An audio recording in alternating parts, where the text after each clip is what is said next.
what we did is extend that to 3D for distillation.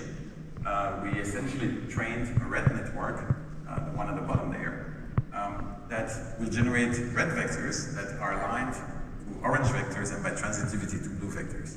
Okay? And so now when we